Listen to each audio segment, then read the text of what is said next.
to Mr. Giant reacts and ting and ting and ting. I'm Mr. Giant, back with another video for you, back with another reaction, and we're gonna look at the top 10 Balkan players in the NBA, in NBA history. Let's go ahead and YouTube and simmer and check this out. And I don't know, I might see some people that I didn't know was from the Balkans. Let's go.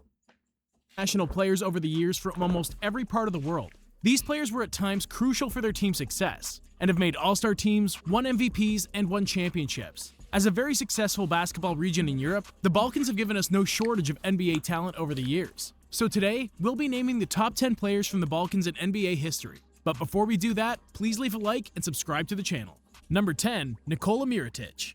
Born and raised in Titograd, Montenegro, basketball was only an afterthought for a young Nikola, as he was way more interested in soccer. But after a growth spurt that significantly increased his height, he and his parents decided that it would be better to focus on basketball, and boy did they make the right decision. At the age of 13, he started playing for a local team, and just 4 years after he started taking basketball seriously, he was recruited to join Real Madrid, one of the biggest clubs in Europe.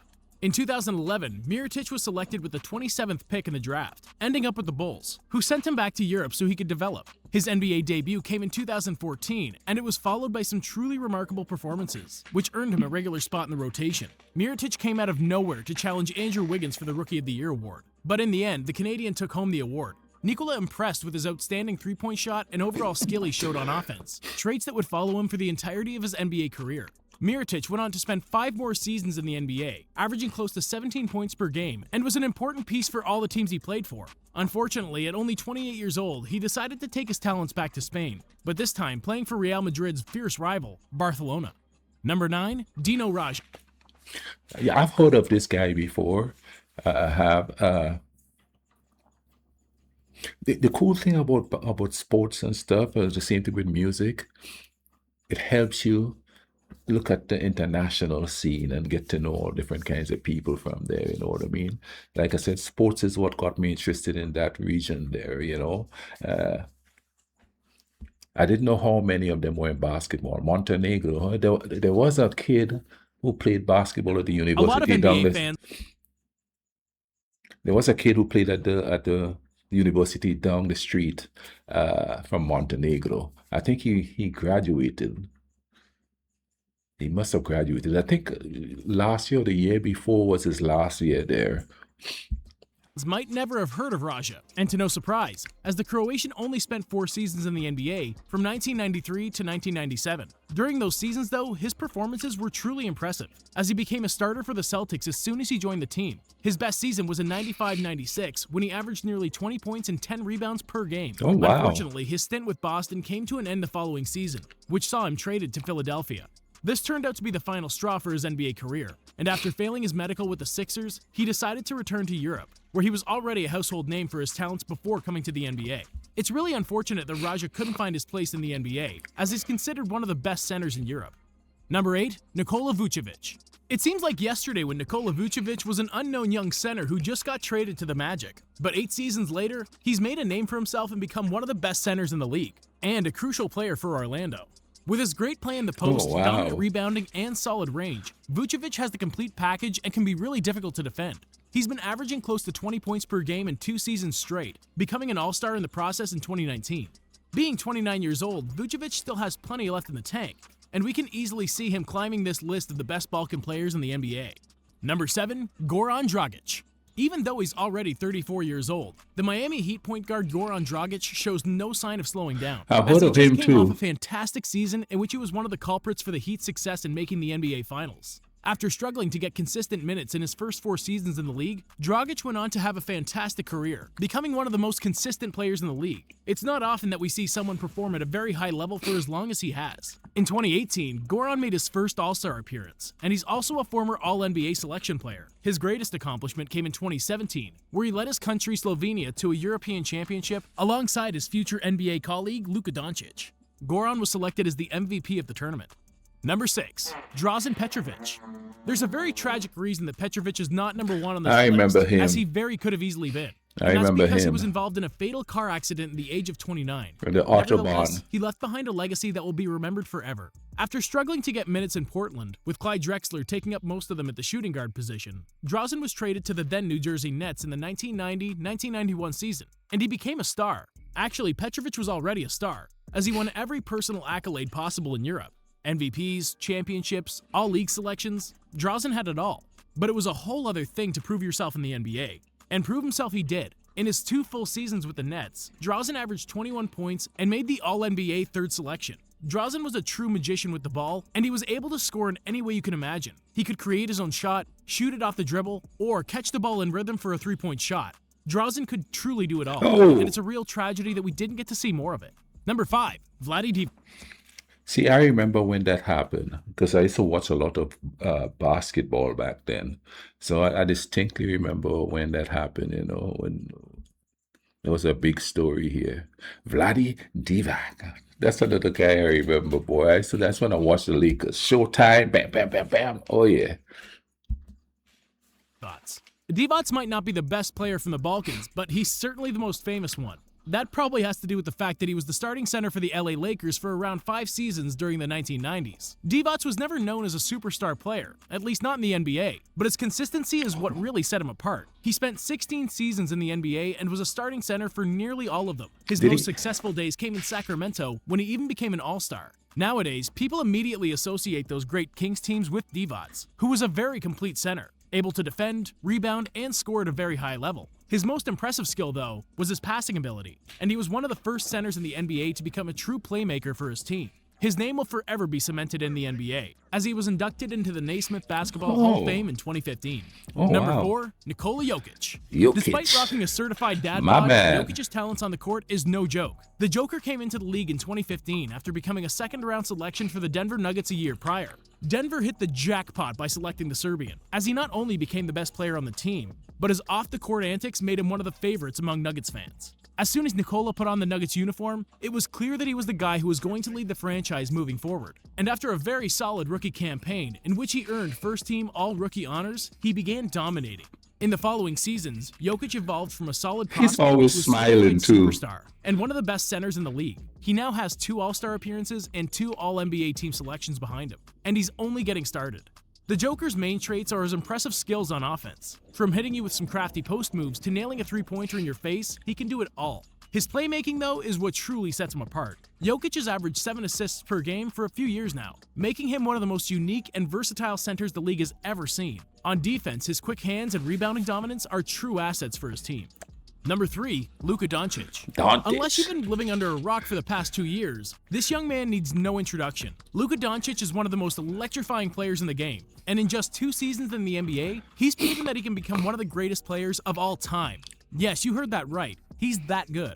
Just in his first playoffs, Luka was battling it out with the loaded Clippers, and he gave them a run for their money with some historic performances. If you're still not convinced, let's add the fact that his averages for the 1920 seasons were 29 points, 9 rebounds, and 9 assists per game, as he became an All-Star and an All-NBA first-team selection, the 3rd youngest to accomplish this feat. If we were to talk about all his accomplishments, we would be talking for ages, as he's not only an NBA star, but he also won everything imaginable in Europe. Before joining the Mavs, he became a European club champion with Real Madrid, and later helped Slovenia to a European title. It's only a matter of time before he climbs to the number 1 spot on this list.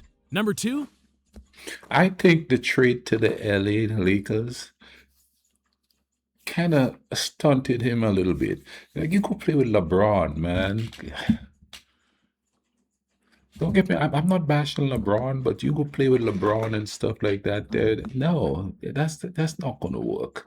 It's like playing with a ball hungry dude. You know what I mean, and all of that. Now, if Kobe was there, yeah, oh, they would have win some championships already. You know what I mean? If he was playing with, let's say, Magic Johnson or the side of the Lakers, yeah, but the team that the Lakers have, they just stunted his growth, man. You know what I mean? Yeah, and then they had all that controversy with the brawny stuff coming in and out and stuff like that. That was a circus over there. I'm going to be honest about that. That stunted his growth a little bit. He needs to be somewhere else, man. The Lakers is a hard franchise to play for. You know what I mean? There's just so much like pressure there, oh, it's the Lakers, I wouldn't want to play for the Lakers. I wouldn't. I want to enjoy the game, you know what I mean? And he seems like he have fun playing the game. The Lakers wouldn't be fun. There's just too much Peja going on. Stojakovic. Most known for his play with the great Sacramento teams in the early 2000s, Peja Stojakovic was at one point the best shooter in the league and one of the top performers for his club, averaging almost or over 20 points per game for 5 straight seasons. During that period, he became a 3-time All-Star and a second All-NBA selection.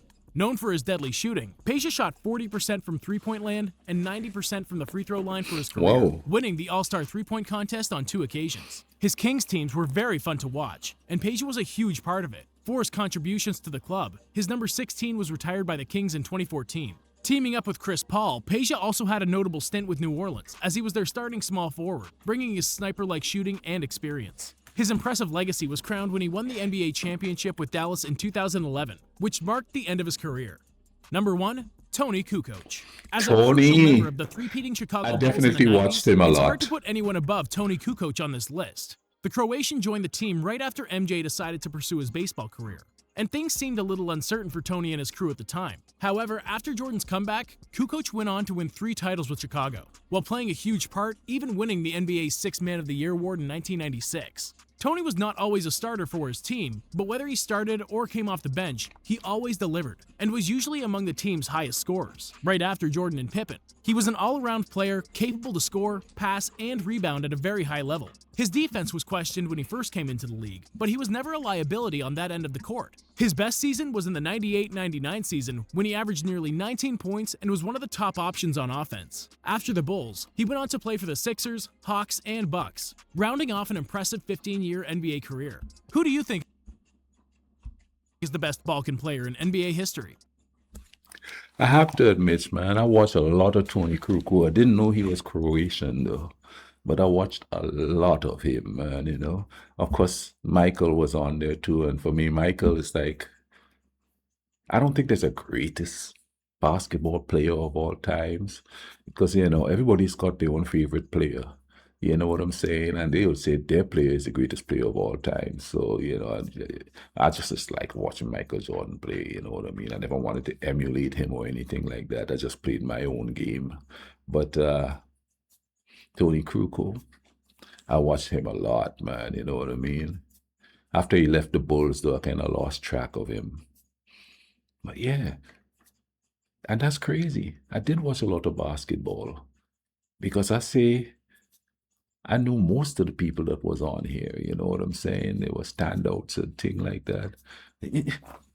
Okay, I know that so now I'm watching a little bit of sports here, and I'm watching a little bit of this here and that here on the channel. But that's how we get to know each other, through the music, through the sports. You know what I mean? If we get to know each other through stuff like politics and stuff, done deal, bruh. You know what I mean? Because politics is going to print a picture of a place that's probably not cognizant of what the place is like. So that's why you've seen me watching the sports figures and, you know what I mean, the music people and stuff, and going to see the different places and stuff in there, the festivals and all of that. I kind of stay away from like politics and stuff and, all of that. And I'm not saying I'll never do one on politics, you know what I mean, but I stay away from that because, that doesn't bring us together. The sports do. Like you would sit here, so, ooh, Tony Kukoc, ooh, Vladdy Divac, ooh, you know what I mean? It's like a common ground that we have. Something we love to watch. They're doing it too, you know what I mean? And even though they're doing it for their country, they're still doing it. That brings, a sort of a vibe of understanding to it, you know what I'm saying? And I hope you guys enjoyed this video. If you did, drop a like on the video, comment down below. Understand what I'm saying? Tell me how life is with you. In the meantime, tell me what's your favorite player coming out of the Balkans. Tell me. Let me think. I'm thinking for me, it's between Tony Kukoc, Nikola and Luka. That's between the three of them. I mean, Vladi Divac is not too far behind either. Take care, man. Let's try to bring some peace in this world.